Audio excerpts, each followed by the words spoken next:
लघु सचिवालय कुरुक्षेत्र के सामने हड़ताल कर रही आशा वर्करों ने 11 सितंबर तक अपनी हड़ताल बढ़ा दी है। उन्होंने कहा कि गृह मंत्री अनिल विज से मिलने के उपरांत भी उन्हें कोई संतोषजनक जवाब नहीं मिला। मृतक आशा वर्कर के परिवार के एक सदस्य को नौकरी देने की मांग भी उन्होंने की है। आपको बता दें कि धर्मनगरी कुरुक्षेत्र में आशा वर्कर यूनियन के बैनर तले आशा वर्कर पिछले कई दिनों से लगातार लघु सचिवालय कुरुक्षेत्र के सामने अपने विभिन्न मांगों को लेकर प्रदर्शन कर रही हैं। वहीं आशा वर्कर बीते दिनों विधानसभा का घेराव करने के लिए भी गई थी, लेकिन पुलिस प्रशासन ने उनको रास्ते से ही बसों में भरकर वापस छोड़ दिया था। वहीं विधानसभा का घेराव करने जा रही एक महिला की रास्ते में तबीयत बिगड़ने की वजह से मौत हो गई थी। आशा वर्कर यूनियन के जिला अध्यक्ष पिंकी देवी ने पत्रकारों से बातचीत करते हुए कहा कि सरकार उन पर बहुत अत्याचार कर रही है। उन्होंने कहा कि रक्षाबंधन के दिन भी गृह मंत्री अनिल विज ने उनको बुलाया था, जिनसे मिलने के उपरांत भी कोई संतोषजनक जवाब नहीं मिला। इसके विरोध में आशा वर्कर यूनियन ने यह हड़ताल 11 सितंबर तक बढ़ा दी है और यमुनानगर में जिस आशा वर्कर की मौत हुई है उसके परिवार के एक सदस्य को सरकारी नौकरी व मुआवजा देने की मांग भी यूनियन की तरफ से की गई है। उन्होंने कहा कि जब तक हमारी मांगे नहीं मानी जाती तब तक ये हड़ताल जारी रहेगी। मेरा नाम पिंकी है और मैं जिला कुरुक्षेत्र की आशा वर्कर यूनियन की प्रधान हूँ यहाँ पे कुरुक्षेत्र जिले की। और 8 तारीख से हमारी पूरे हरियाणा के अंदर 20,000 आशा वर्कर हड़ताल पे हैं और हमने 28 तारीख को विधानसभा का घेराव भी किया था। इसमें सरकार की नाकामी साफ झलकी है, क्योंकि डीएसपी एसपी भी इतने मजबूर हुए और उन्होंने घरों में जाके रात पे ही पहरे बिठा दिए, किसी के घर 4 बजे शाम को, किसी के घर पे 5 बजे। तो सरकार हमसे बिल्कुल आशा वर्करों को कुछ देना नहीं चाह रही है और हम अपना हक जरूर लेकर रहेंगे, चाहे हमें कितना ही टाइम लग गए। राज्य कमेटी के फैसले के अनुसार 11 सितंबर तक की हमारी हड़ताल आगे बढ़ा दी गई है। जी कल रक्षाबंधन के ऊपर आप जो कि सब एक ऐसा त्योहार है भाई और बहन का कि साल में एक बार आता है, उस दिन भी आप अनिल विज से मिलने गए अपनी मांगों को लेकर उनसी है, इसके बारे में आप क्या कहना चाहेंगे? उन्होंने अनिल विज जो स्वास्थ्य मंत्री है हमारे हरियाणा के, उनके पास आशा वर्करों का डेलीगेट गया था।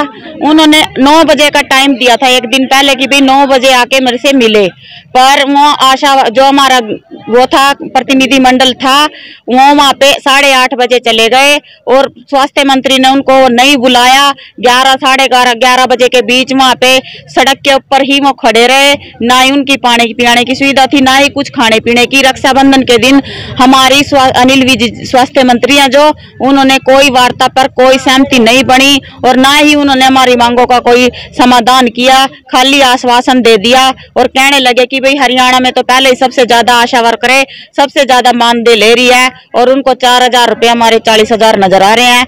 हम ये कहना चाहते हैं मीडिया के माध्यम से, स्वास्थ्य मंत्री हो चाहे हरियाणा सरकार हो, हम उनसे जो अपना हक मांग रहे हैं वो हमारा हक जरूर मिलना चाहिए हमें, और हम अपना हक लेकर रहेंगे चाहे हमें कितने दिन भी लग जाएं।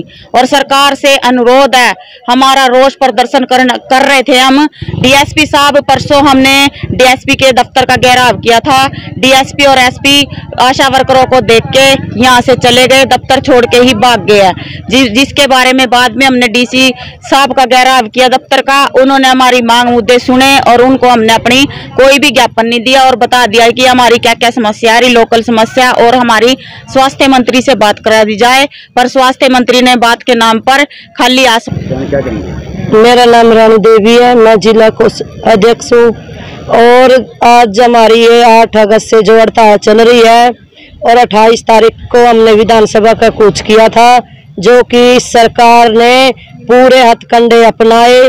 2-2 बजे से रात को टूल प्लाजा के ऊपर बस पुलिस को बिठाया गया। एक दिन पहले से ही हमारे सारे जितने भी प्रधान सचिव हैं उनके घर पे पुलिस की गाड़ियां पहुंचाई। फिर भी हम इस सरकार को ये कहना चाहते हैं कि हमारी वर्करें फिर भी पहुंच गई। जब ये आशा वर्करों ने ठान लिया ना तो सरकार को हराना तो ये हरा के छोड़ेंगी और हम इस सरकार की घोर निंदा करते हैं। जैसे कि यमुनानगर में पुलिस कर्मियों ने हमारी बहन पारुल के साथ किया, जैसे कि वो टेम्पू में बैठी, उनके यमुनानगर में पहले से ही एक दिन से सीआईडी के माध्यम से जितनी भी उन्होंने बस की हुई थी, गाड़ियां की हुई थी, सब उन्होंने कैंसिल कर दी थी। गाड़ियां वालों से उनके जो बुकिंग वगैरह करकी थी सारी कैंसिल कर दी थी और उन्होंने टोल प्लाजों के ऊपर सारा जिला अपना बुला लिया था। जैसे कि आशा वर्कर वहां टेम्पुओं में बैठ बैठ के जाने लगी तो टेम्पुओं से उतारा गया उन सभी बहनों को। जो सरकारी बसों में बैठ के जाने लगी तो बसों से भी उतारा गया। ये सारे हरियाणा का मुद्दा, जहां भी वर्कर जाने लग रही है, आम पब्लिक भी इसके अंदर प्रभावित हुई है। जहां भी वर्कर आम पब्लिक जा रही है उनको भी उन्होंने आशा वर्कर समझ के उनको भी परेशान किया और उन साथियों को वो टेम्पू से उतारते हैं, उनके बैग चेक करते हैं, उनसे पानी रोटी वगैरह छीन लेते हैं। जो पारुल बहन है वो पुलिस ने बहुत ज्यादा प्रताड़ित की और वो बहन बेहोश होकर बिल्कुल वहीं पे गिर गई थी। जैसे ही बेहोश होकर वो गिरी तो हॉस्पिटल के अंदर उसको दाखिल किया गया। अगले दिन उसकी डेथ होगी। हम सरकार की घोर निंदा करते हैं और उसकी मुआवजे की सरकार से हम एप्लीकेशन लिखेंगे और मांग करेंगे कि बहन को मुआवजा जरूर मिलना चाहिए। और सरकार को हम ये चेतावनी देते हैं कि आप ये मत समझो कि ये वर्कर पीछे हट जाएगी। ये सरकार की ईंट से ईंट बजाकर सारे हरियाणा की आशा वर्कर छोड़ेगी, पर हम पीछे नहीं हटेंगे। कुछ और आशा वर्कर हैं जिन्हें वो भी चोट लगी है? हाँ, बहुत सभी जगह ऐसा ही चल रहा है सारे जिलों में, क्योंकि पुलिस की खींचातानी की वजह से कुछ वर्करों को बहुत सारा, कहीं के पैर पे चोट लगी है, कहीं के हाथ पे चोट लगी है। उससे अगला दिन जब उसके संस्कार पे दूसरी वर्कर गई तो वहां भी बेहोश होकर गिर गई। मतलब प्रभावित होने के कारण पुलिस का इतना, कुछ हमारी वर्कर 12 बजे से पंचकुला से बिठाई गई 28 तारीख को, उनको पानी नहीं दिया गया, ना ही बाथरूम के लिए उनकी गड्डी रोकी गई।